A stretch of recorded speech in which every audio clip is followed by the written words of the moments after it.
interest rates, lower than all the way. Singing for their savings.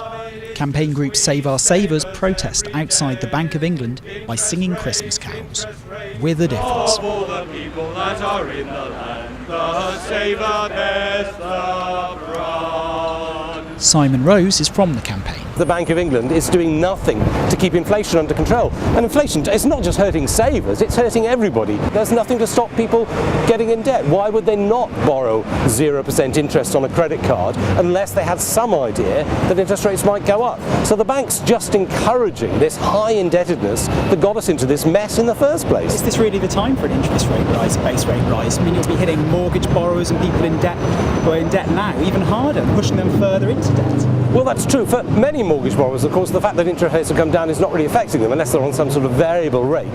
But I wasn't saying interest rates have to go up straight away. I was saying that the Bank of England needs to actually remind people that rates can go up as well as down. What kind of time frame then should they be setting out? Most savers would like to see interest rates go up. And to be honest, I think the economy actually needs the savings to go into the system. But while the impact of any base rate rise is definitely up for debate, what is for certain is that for many families, this Christmas is set to be a tough one. New research from R3 shows that up to 3.5 million people could turn to payday loans in the next 6 months as they struggle to get through Christmas.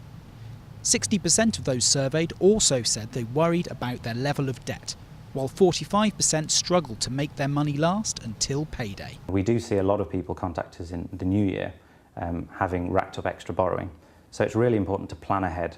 Use this opportunity to think how you're going to get through to January, how you're going to manage in February, March, April.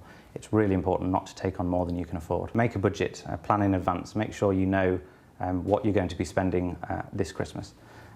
Perhaps look at your budget generally to see if you can cut back on any spending on household bills and most importantly, try and put some money aside early in the year as possible to make sure you can account for Christmas when it comes. But for those that haven't managed to save and put money away, the account book after this festive season could prove as difficult to balance as the Bank of England's.